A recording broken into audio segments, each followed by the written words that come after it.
Let me see. You hear me now, right? Okay. Good morning. Good morning. Okay.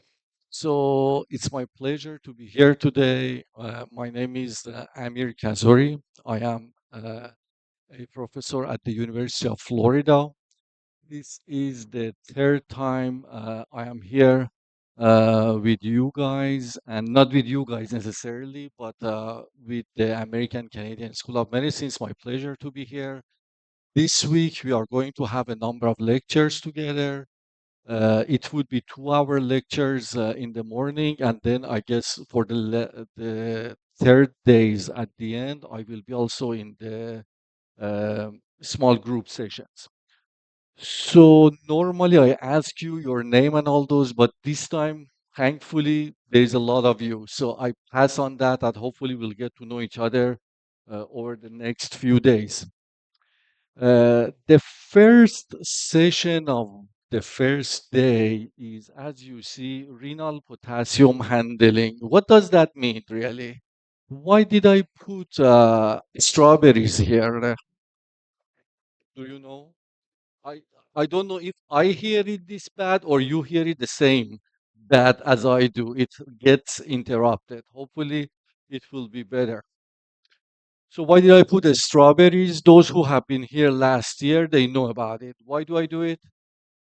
Just because they are beautiful and red and all those? That's one reason, I have to admit. But there is another reason for it. Because the strawberries have a lot of potassium in them, right? Yes, yes, yes. All the fresh fruits have a lot of potassium in them. Some of them have a lot, some of them less. Apple has a little bit, banana has a lot. Pineapple has a lot of potassium in it. Kiwi has a lot of potassium. Anyways, so, you know what? For the next week or so, this is what you are going to hear from me. My job is not to repeat what you already have access to. You have Kaplan, you have Google, you have ChatGPT. You put renal potassium handling in ChatGPT, it gives you 25 pages. You don't need me for that. My job is to simplify things for you, make it understandable. That would be my job. I hope by the end of this week, you will feel that I have done a good job. Time will tell us. This is the logo of Apple, the usual Apple computers that we use these days. When it came in first, I don't know, a few decades ago. I don't know when exactly it was. My job is to make it with this new apple, just make it simplified. We could go to Newton, an apple falling from the tree. It's too much. Honestly, it's too much. Okay. Why should I know about potassium? When you say, hey, we have a session on potassium, the first question that you have is, why should I know about it? Why do I care? Right? The reason I care is that, look at here, and it doesn't show on this thing. I guess I should use the cursor, I assume. So, what it tells you is that, you know, when here it doesn't show. Let's see if it shows with this. Here it shows it. It doesn't show on. Oh, it shows. Okay, very good. To here, do you see it? I hope you see it. It's small. So, what?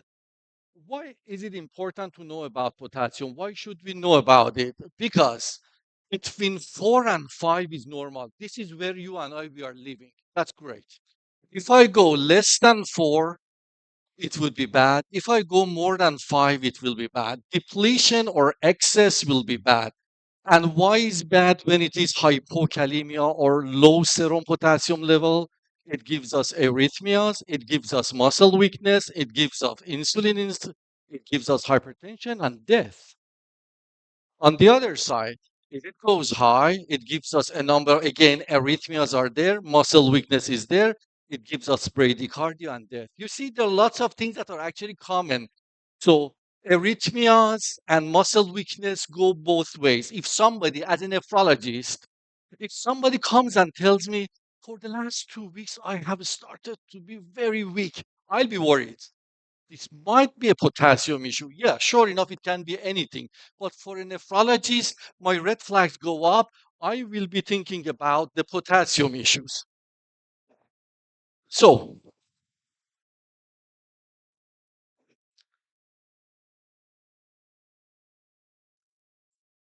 And disorders of potassium affect muscle function and nerve conduction because it changes the membrane voltage of the cells, right?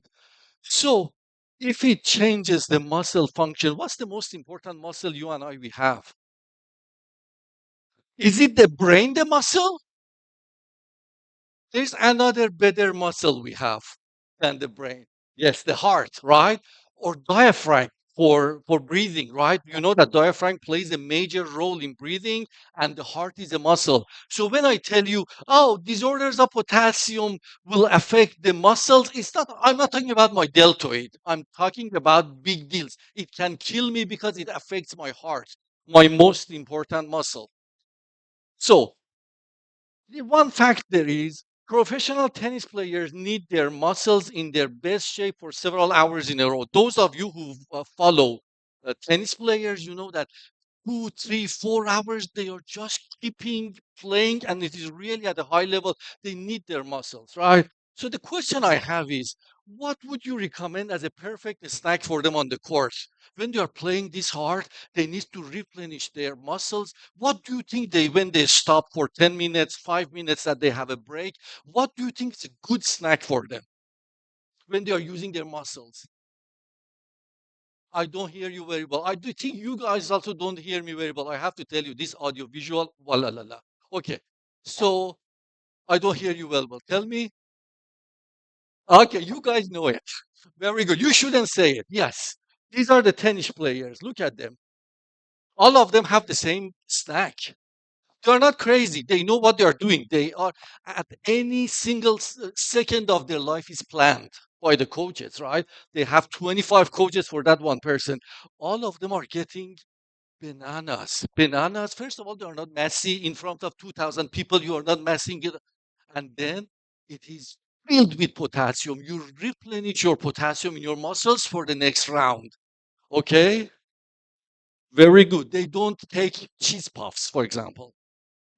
So, you remember periodic table of the elements. I assume you do remember it a little bit.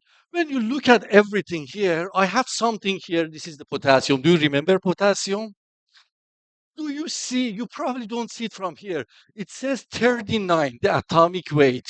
Do you remember the atomic weight from the time you were in high school? Or this is what you are going to tattoo in your brain. There's nothing to learn about this. You need to memorize this. 1 millimole of potassium equals 1 mech milliequivalent of potassium equals 39 milligrams. You need to remember it. Next time you go to grocery store, you are looking at the label, you are not seeing millimole or mech. You will see milligram. You need to know how to convert this. So one, and we are going to use this quite a bit today and other days. 1 millimole of potassium is 39 milligrams. Keep that in mind. Okay, where is potassium? You tell me that potassium is important. You told me that we need the potassium everywhere, but you didn't tell me where the potassium is in my body. Now it's my body. Tell me where my potassium is. Here it is. So 2%, only 2%, the tip of the iceberg is here. Only 2% is this extracellular fluid. The majority, the great majority of potassium is inside the cells, right? Intracellular fluid. So if I have 4,000 millimole or mech of potassium, only 80 mech is out. More than 3,900 is inside the cell. So 2% out, 98% inside the cells. So it is an intracellular cation or ion. Only 2% is in the extracellular fluid. Remember, you and I have access to vein, which is the blood, which is inside the cell or outside the cell, outside of the cell. So you and I, we have access only to that 2% when we are measuring stuff. When I tell you my potassium is this, I am talking about my potassium outside of the cells, right? I didn't go through the cells to see how much potassium I have. Do you remember this? Perfect. Okay. So this is a cell. Just keep in mind, and it just blows your mind when you look at this, when you understand this. What it tells you is that, hey, the usual potassium in your serum, in your extracellular fluid, we said it is 4 millimole or merc in every liter. That's the usual concentration. That's the normal concentration you and I have. If you and I we go to the lab today, it would be 4.2, 4.3, 3.9, 4.8. This would be for all of us, hopefully. Okay? There is a pump here. It pushes the potassium inside the cell where it should be while bringing out sodium. Sodium, potassium, ATPase, you know it very well. It is in every single cell, right? Think about it. The concentration here is 140 to 160 millimole per liter. Wow, look at this. 4 versus 150. 5 versus 150. This sodium potassium ATPase is born with you day one, minute one. It will die with us at the age of 120. No stop whatsoever, no break whatsoever. The whole time, think about this. What kind of a pump do you know in your life that constantly for 90 years, for 100 years, nonstop works and works in a way that the concentration here is 30 times more than the other side? See how strong, how potent this pump should be the whole life. Major, major deal, right? And then this is how potassium goes in. How does it go out? Through the channels. So, what do I say here? Number one, potassium is the major intracellular ion. I think by now we all agree on that. Would you agree? Perfect. Number two, potassium is taken up by all cells through the what I told you, sodium, potassium, 8. This is a big deal. Think about it. Non-stop. 100 years, the concentration is not a little bit higher on this side. Two times, two and a half, 30 times. Just think about it. Are you thinking about it? Very good. Okay. Third is that potassium is one of the most permeable, so it goes out through the K channels. Are we good so far? So now we know how potassium goes in, how potassium goes out. Potassium going in being a big deal, very, very active, and it needs energy. It needs ATP. Okay, so what's the goal of potassium homeostasis? What do I mean? I am a fan of layman language. I don't use homeostasis and all. The point is, how do I manage my potassium? That's the basic thing. Homeostasis of potassium, something, something. The goal is to keep our extracellular fluid, which is our serum potassium, in a very narrow range between 4 and 5. Why do I say in a narrow range? Because this is against our craziness. It means that one day I wake up, I am in a good mood, I eat 2 bowls of fruits filled with potassium. Good for me. Another day, I am not in a good mood. I stop eating. The whole day, I don't eat anything. Or, as a matter of fact, these days is Ramadan. Many people, for 15 hours, 13 hours, they don't eat anything. No potassium whatsoever. On one side, you get 2 bowls of potassium filled with, um, uh, 2 bowls of fruit filled with potassium. On the other side, you don't get any potassium. Yet, your serum potassium should be between 4 and 5. What's the job of the kidney? Despite what we do, to keep it between 4 and 5. That's the homeostasis. Does that make sense? So now we should learn, how does it manage? When I am on low potassium, how does it bring it out to keep it around 4 to 5? And when I am super high, how does it get rid of it so I stay between 4 and 5? That's the basics of homeostasis of potassium. Does that make sense? Does it? Perfect. I will tell my wife. She says I never make sense. Usual potassium intake is how much? You and I, or we call it American diet. I assume you are on the island or you're still on American diet or so, hopefully on a better diet. But most of us are around 100. This is another number you need to remember. There's nothing to learn about it. You remember that most of us, the potassium intake is around 100 millimoles per day. How many milligrams would that be? 100 millimoles per day. Do you remember that equation? 1 millimole equals how many milligrams? 39. Let's make it easy for all of us. 40. From now on, we say 1 millimole of potassium is 40, right? So 100 millimole would be how many milligrams? 4,000 milligrams and 4 grams, right? Keep that in mind. If you want to make it easy for you, for sodium is also 100.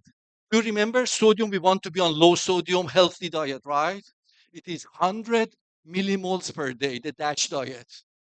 But in that case, 1 millimole of sodium is how many milligrams? 23, 24, right? That's why 100 millimoles would be 2.4 grams instead of 4 grams. If you don't understand it, one of my things about teaching is planned repetition. I will repeat it so much that you will be sick of it. Just give yourself some time. Okay, this is what I told you. Everything that is healthy has a lot of potassium in it. Let's say avocado has a lot of 33 millimole of potassium. Avocado is filled with potassium. Actually, you know what? Here is the deal. We call them healthy because they have a lot of potassium in them. That's the whole point of them. Potassium is super healthy. They are healthy because of their potassium. Avocado. I don't say hamburger is healthy, but hamburger has potassium in it too, right? Everything has it. Milk has it. Something you see here. Banana, 12 millimole of potassium in it in every banana. Obviously, if it is bigger, it goes to 15, 20. If it is smaller, less, right? Keep that in mind. Do I know all of these numbers? Should you know it? You shouldn't know it. I don't know it myself. We just, when we need it, we go Google it and we find it. Okay. Healthy foods, a lot of potassium. Okay. Should we go to another case? Let's learn by case. It's easier. A 24-year-old smart ACSOM medical student returns home to Florence, South Carolina to visit his mom for the spring break. Spring break, you know the deal. The moms fill you up. For breakfast, she serves orange juice, of which he drinks 3 large glasses. Bless his heart. And a bowl of fruit comprised of 2 bananas, 1 grapefruit, 1/3 of pineapple, 2 kiwis. He weighs 70 kilograms. Okay. So basically, what I'm telling you is that a guy goes to see his mom and he gets a lot of potassium for breakfast. That's all I'm saying, right? Not a big deal so far. What would happen to the serum potassium level if all the ingested potassium remained in the extracellular space, meaning we didn't have handling? Basically, I'm telling you, you know what? Let's for 1 second imagine somebody doesn't have potassium handling. Whatever he or she eats will stay where it is absorbed. There is no handling. They are not bringing in, taking it out. Just for a second, we want to know how handling is important for us. Okay, this is all he got, for example. Think about it. Let's go one by one. How much potassium was ingested during that healthy breakfast? This is an imaginary number. So I just came up with this, right? This is not a real number. 52, I said. Okay. So let's say during that episode, he got 52 millimole or 52 of potassium. How much do we get a day normally in normal health diet, American diet? 100. Perfect, right? Just let's say half of his potassium intake is taken in the first meal of the day. Okay. How much is the extracellular potassium now? Do you remember we said 80 millimole is outside, 3900 is inside? Do you remember? So that 80 that was outside, 52 is added to it. So he has now 132 millimole of potassium in the extracellular. Remember, when we absorb, everything goes to extracellular fluid, then it needs to go inside the cells. For him, we said there is no handling. It stays where it was absorbed, right? Do you remember? Do you? You just say to get rid of me. Is it a not this way or this way? This way. Very good. Very good. Okay. How much is the extracellular water? Do you remember the rule of 60, 40, 20, right? So 60% of our body weight is total body water. 40% of body weight, or two-thirds of that, would be intracellular water, and 20% of body weight is extracellular water. You remember that? 60, 40, 20. We need to remember this. We need to know this for the rest of our lives. We use it in different clinical settings. Okay, 60, 40, 20 rule. Okay, so now we should know how much extracellular water he has. I said he was 70 kilograms. So 70 times 20% would be 14 liters. Extracellular water or serum potassium would be that 132 that he got divided by his extracellular water. Easy. So think about it. If he didn't have any handling of potassium with just one meal, he would have died. He would have died at the breakfast table. The potassium goes from 4 to 5 to 9.4. It is not compatible with life. Does that make sense to you guys? That's why handling of potassium is important. We get as much potassium as we want, our body will handle it. Our body will keep my serum potassium between 4 and 5, no matter what craziness I do. Does that make sense? In a way, homeostasis is made to counter our craziness. That's how I look at it. Okay, so now that I told you how important it is, my job is to tell you, so how is it done? What are the components of handling? You told us. I agree. It is important. Now tell me how it is done. That's the next step. So when we take potassium, it comes to our extracellular fluid, like anything else. Everything that is absorbed comes to extracellular fluid. Okay. From there on, there are two mechanisms to handle the potassium. One is immediate, one is delayed. The one that is immediate is this one. Redistribution goes from extracellular fluid into the intracellular fluid. We call it redistribution. It hasn't gone out of our body, it is just pushed into another compartment inside the cells. Would you agree with me? The second part would be excretion, meaning that a little bit delayed. This one needs a little bit time, a few hours. This one, then either through the colon or the GI tract, we get rid of it. And we're going to talk about these two mechanisms in a second now. So we have two mechanisms to get rid of potassium that came to the extracellular fluid. One would be redistribution, pushing it into the cells. The other one, a little bit more delayed, to it out of the system. Okay. The first one would be redistribution. And what is the most important um, hormone involved in redistribution of potassium? Insulin is here. Thank you. When you have a lot of insulin, it pushes potassium inside the cell. When I have hypoinsulinemia, when I have low insulin, the reverse happens. The potassium goes out of from inside the cell outside of the cell. Does that make sense? Does that make sense? So if I am diabetic, if I have low insulin in my body, do you think I am prone to hypokalemia or hyperkalemia? What do you think? Why are you so good? Yes, you're right. You're right. I am prone to hyperkalemia because there is not a lot of insulin to push my potassium inside the cell. They stay outside. Hyperkalemia. And you are going to see it in your practice over and over again. People who have diabetes have a tendency for hyperkalemia. He takes one banana. I take one banana. His potassium is higher than mine.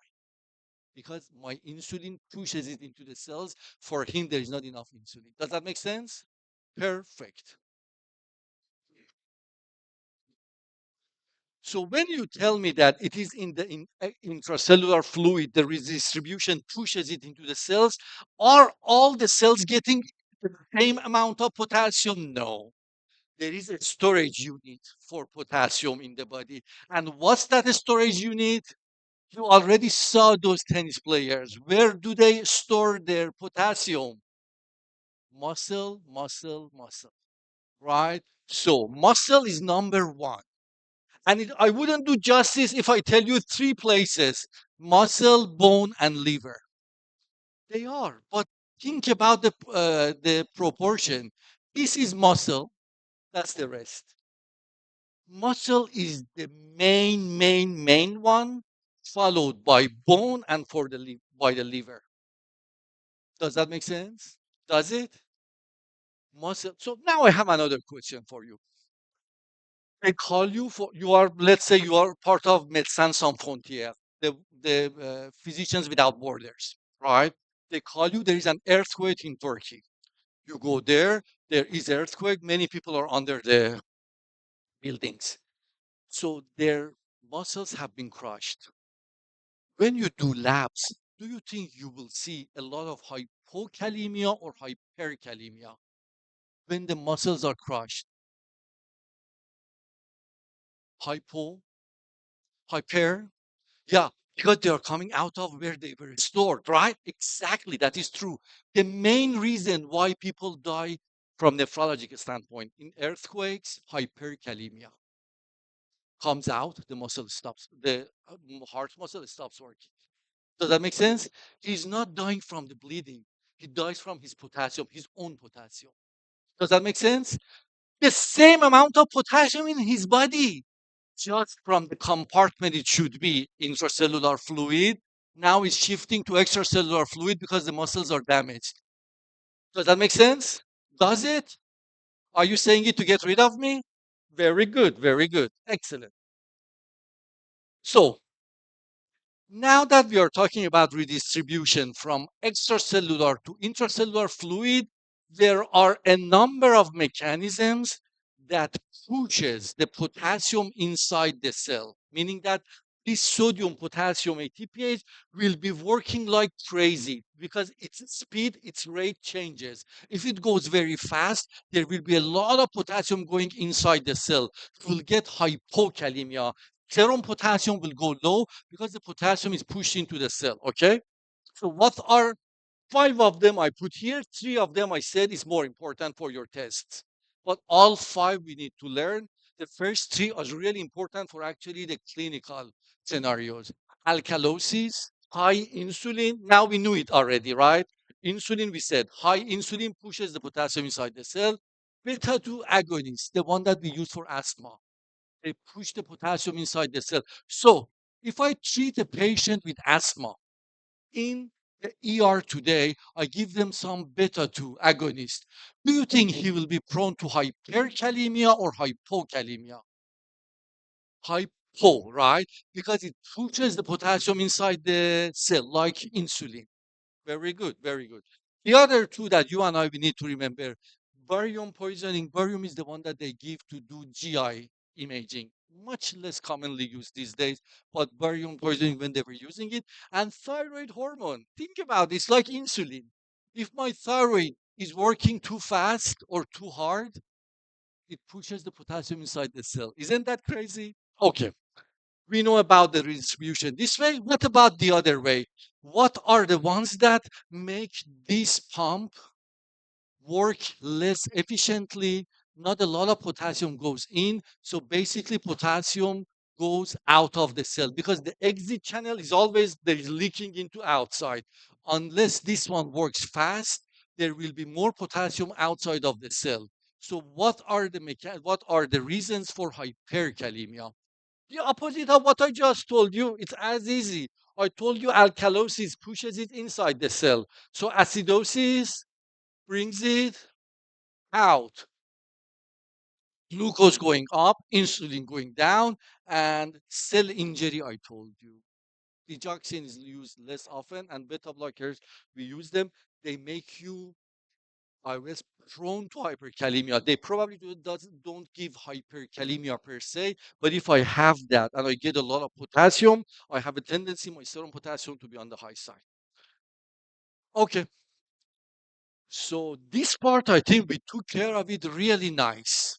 This part we took care of it. Redistribution. We talked about insulin. We talked about what the what are the other mechanisms by which the potassium is pushed inside the cell or pulled outside.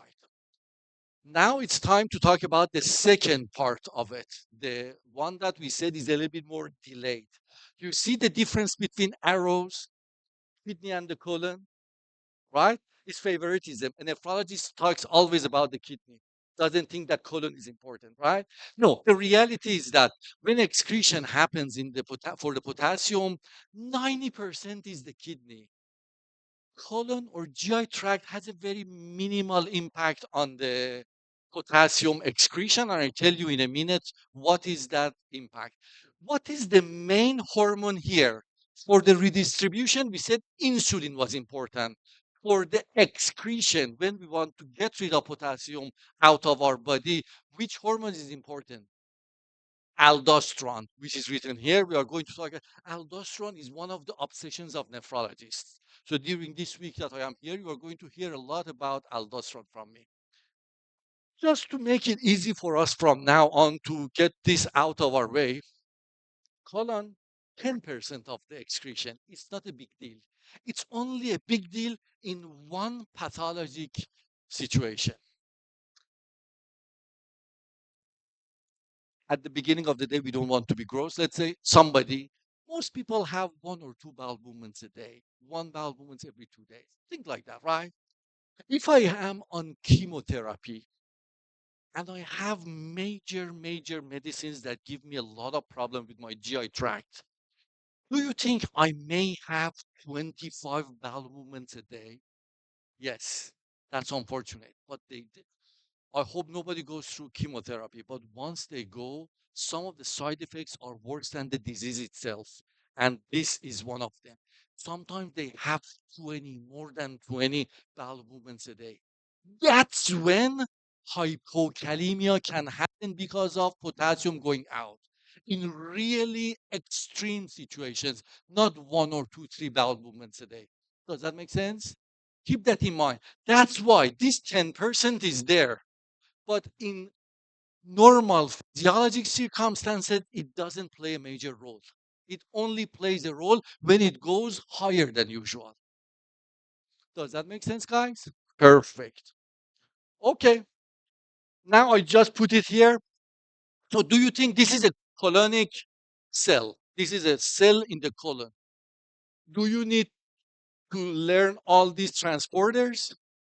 No. Do I know them? No. I just put them to impress you, right? All I wanted to tell you is that there are lots of transporters in the colon cells, and some of them are dealing with potassium. So when we have major activity in the colon cells, we might lose potassium in a significant way. Does that make sense? That's all you need to know about this side of the case. But the rest is the beautiful kidney. Let's talk about the kidney. Do you remember the parts of the nephron? We have 10 different parts. It starts from the glomerulus here, the proximal tubule, the loop of Henle, the distal tubule, collecting duct, and then out. Okay? So there are 10 different ones. Yeah, you know it one by one. So kidneys are the primary regulator of potassium balance. These are the ones we said 90% of the excretion of potassium will happen here. Redistribution did not get rid of the potassium out of the body. It just pushed it temporarily into the cell. Now I have to get rid of the potassium. Does that make sense? It cannot stay in the cell forever. It will leak out. So it pushes it inside the cell while waiting for the kidneys to get rid of it. Does that make sense? You see, this homeostasis is so beautifully orchestrated. When you think about it, all these are one after the other planned for all of us. every single moment of our life, not once in a while. Every single moment of our life, they are at work. Okay. The three sites that you need to remember for potassium handling among those 10 sites are these three. Proximal tubule is an important one, probably the most important part. Thick ascending limb of loop of Henle and collecting duct. These are the three parts that play a major role in handling of potassium through the kidney. Let's start with the proximal tubule. Why did I say it's the most important part, probably, in terms of quantity at least? Because 65% of the potassium that is supposed to be excreted, it will be through the proximal tubule. And there are two different mechanisms by proximal tubule to get rid of this potassium. The first one is the early proximal tubule, right after the glomerulus, when you have filtered the blood. Early urine is coming out. The potassium is reabsorbed by water through solvent drag. So you know solvent drag what it is?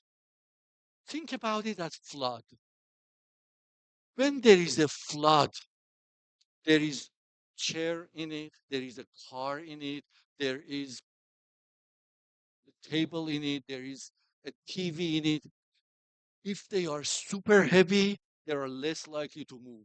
If they are super light, they go fast. Does that make sense? This is solvent drag. Proximal tubule, if you think about it for everything, not just for potassium, proximal tubule is the worker of the kidney. The rest of the kidney is kind of lazy. This part is not. This part is not super smart, but it's very hardworking. Have you seen there are two different type of people? Super smart and hardworking, it's you. But there are other groups that are hardworking but not super smart, right? And there are some people that are smart but not very hardworking. Proximal tubule is not super smart. There is not a lot of regulated hormone thing. It just absorbs everything. But it is very hardworking. Like here, 65% of the potassium is absorbed by the and amino acids, glucose, sodium, everything is absorbed by proximal tubule. Proximal tubule, not so smart, but hardworking. Keep that in mind. Okay. So the first part is solvent drag. As it absorbs the sodium, the water always follows the sodium. The water is going in. Potassium is a small molecule. It's just dragged into the cell. Solvent drag. Does that make sense? Easy passive absorption. Okay. Late proximal tubule is a little bit different. Late proximal tubule, it tells you that sodium is absorbed, potassium is absorbed, then there is chloride that goes up. When chloride goes up, it is going through the paracellular between the two cells. The chloride goes. When the chloride goes, the potassium will follow because when chloride goes in, it is negative. There's a lot of charges, positive charges on the luminal side. So some of the ions that are positive will push themselves into the paracellular space. So basically, the first part of proximal tubule, solvent drag, it's absorbed through the luminal side, from the luminal side, because the water is going, if I can find, yeah, because the water is going in, the potassium will go in. And the second part would be paracellular. These are the two sites where in proximal tubule, potassium is reabsorbed. And how much of potassium is reabsorbed? How much of potassium that was filtered is reabsorbed? 65% of it. Two-thirds of it is going in already. The second part of the nephron that we said is important in knowing the potassium is the 25%. So between the proximal tubule and TAL, 90% of the potassium is absorbed in the proximal parts of the nephron, right? In the TAL, this is an active transporter. You have heard about it so much, and you are going to hear about it a lot. Sodium, potassium, 2-chloride.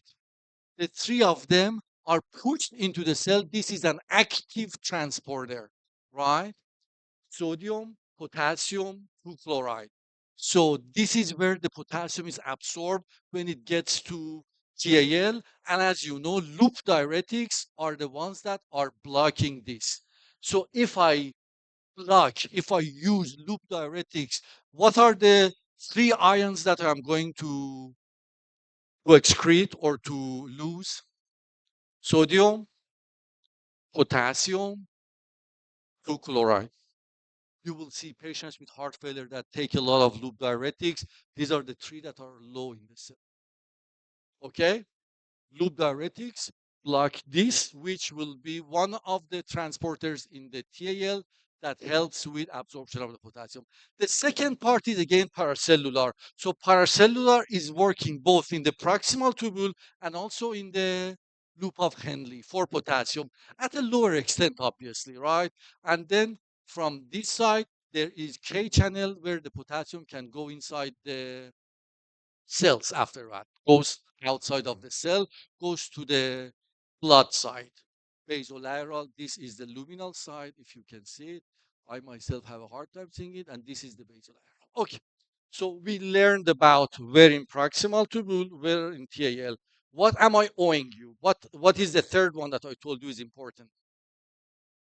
Collecting duct. Perfect. Now it's time to talk about that. Yes. And remember, late distal tubule and collecting duct, it's just a progressive change. It's not like a road that you stay here, I am distal, from here, I am collecting duct. No, there is a just progressive change in the cells that it goes from the late distal tubule, goes to the collecting duct. So here, the difference is so far, everything was passive. Now it is regulated, meaning that there are transporters. Well, yeah, transporters were also sodium potassium chloride was a transporter. What's the difference? What's the deal? The deal is that here there are hormones that make it work harder or less. So it is regulated with those hormones going up and down. The absorption secretion will vary. It was not the case in proximal tubule. It was not the case in TAL. Am I clear? Am I? I don't see a lot of knots. Let me go back and say. So there are three parts in the kidney that are involved in excretion of potassium. Proximal tubule, loop of Henle, collected duct. The first two are involved in absorption, but they are not regulated. The more we have, the more is absorbed. Third one is regulated. There are transporters, but they are regulated by hormones. So if that hormone is high, I will have more absorption or secretion of potassium. Does that make sense? Perfect. Okay. So the potassium secretion generally parallels in. So let's go about the distal tubule and collecting duct. We have some cells that are called principal cells. You have heard the name probably. So this is a principal cell, for example. So what happens is that they have some epithelial sodium channel, ENaC. You know about it probably by now. Epithelial sodium channel, it's called ENaC, right? So what it does is that it takes, let me come here. Being short doesn't help, but you are going to hear. Sodium goes in, potassium goes out. This is super important. You are going to see solve a lot of clinical scenarios by this mechanism. So sodium comes in, potassium goes out, and this is regulated by aldosterone. The more aldosterone I have, more sodium comes in, more potassium goes out. Remember, I went through two parts of the nephron. I never talked about excretion. It was all about absorption. This is the first time you are hearing from me excretion of potassium outside of the cell. This is super, super important.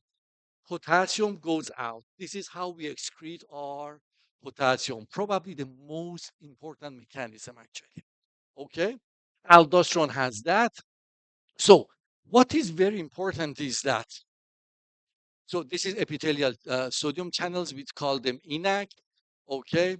So, think about it.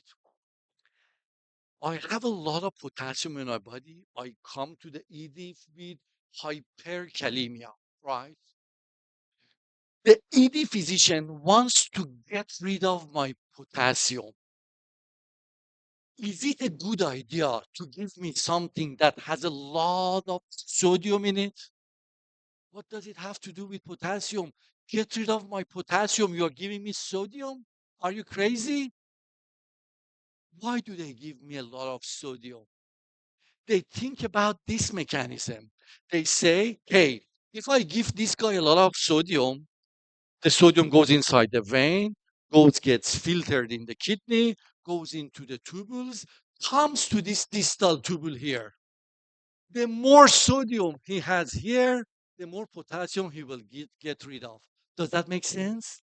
That's why those who increase their sodium intake, they will get rid of their potassium through this. If you haven't understood this, you need to think about it a little more tonight and come to me tomorrow. Use sodium containing IV fluid to treat hyperkalemia because it increases distal sodium delivery, which will get rid of potassium. This is super, super important. Are we good? Perfect. And if you haven't understood it, remember what I told you. My philosophy of teaching is planned repetition. You are going to hear this from me a few times this week. Okay. The second type of the cells that are in the distal tubule collecting duct, they are called intercalated cells. And you know, they have alpha and beta things, but that's not the issue. The issue is that this one is also reabsorbing potassium, just like the other parts of the nephron.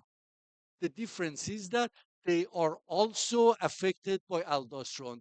By this, potassium goes in, H comes out.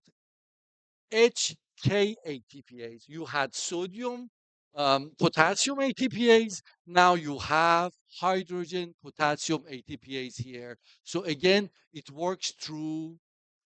So this one again is absorbing potassium. So if I tell you in the whole nephron, where is the regulated absorption of potassium? What do you tell me? It's regulated. Absorption is everywhere. There's three parts, but there's one of them that is regulated. Which one is it? It's here. Does that make sense? It is What does it mean regulated? Meaning that if I have a lot of aldosterone, it works harder. Are we good? Perfect. So renin-angiotensin-aldosterone system. Well, I am big on giving you 10 minutes because we started a few minutes late. I go the 50 minutes, I give you 10 minutes off, and then we come back. Renin-angiotensin-aldosterone system, you know about it, you have heard it so far, and you are hearing about it from me and others in the kidney. Angiotensinogen is made in the liver. Then we have juxtaglomerular apparatus in the kidney, including macula densa, if you remember. It makes renin, and renin changes angiotensinogen to angiotensin 1. Then there is an enzyme which is called ACE, angiotensin converting enzyme, which converts angiotensin 1 to angiotensin 2. Then angiotensin 2 goes to the adrenal gland and makes us secrete aldosterone. Aldosterone goes to the principal cells. And what does it do? Increases the number of open sodium channels, also affects the potassium, the hydrogen potassium ATPase. It works on both of them, but like many other biologic systems, one of them is dominant. Which one is dominant between the two of them? Because one of them is absorbing the potassium, one of them is secreting the potassium. Which one is the dominant one? The secretion part. Keep that in mind. Aldosterone has two different effects in principal cells. One of them is absorption, one of them is secretion of potassium, but secretion is the most important one. So the net effect would be potassium secretion goes up. Okay? Well, you have a tendency for hypokalemia. To summarize everything that I told you today, I told you renal tubular potassium handling has an unregulated component which is happening in 65% in proximal tubule, 25% in the loop of Henle. So 90% is not regulated, right? Okay. This 10% that is regulated by aldosterone and then potassium secretion in principal cells, potassium absorption in intercalated cells. In exchange for what? Potassium absorption in exchange for what? Hydrogen. Very, very, very good. That's why we might get alkalosis. The hydrogen is pushed out. If I have a lot of aldosterone, I am prone to alkalosis. My hydrogen is out. So just to tell you that how progressive we are, our collecting duct has its own Twitter account. God bless your heart. All the nephrologists are progressive. Okay, summary. The great majority of potassium is inside cells, mostly in the muscles. Remember Djokovic, number one tennis player. You remember him eating his banana? You remember the rest. Potassium homeostasis includes internal one, which is redistribution, pushes inside the cell or comes out of the cell. External one is GI or kidney. Which one is important, GI or kidney? Very, very good. Kidney is always one. Redistribution can have major effects on serum levels. We talked about it. Renal excretion involves potassium secretion, occurs mainly where? I told you everything was about absorption except for one place. Principal cells of distal tubules and collecting. Do you remember that? We are going to remember it for the rest of our lives. Aldosterone is the primary hormone involved in potassium regulation for the secretion part. For the redistribution part, which hormone is important? Which one? Insulin. Perfect. Thank you very much. And I will give you, what time is it? Let's give you the full 10 minutes. 8:55. At 9:05 we start. Thank you very much. Thank you.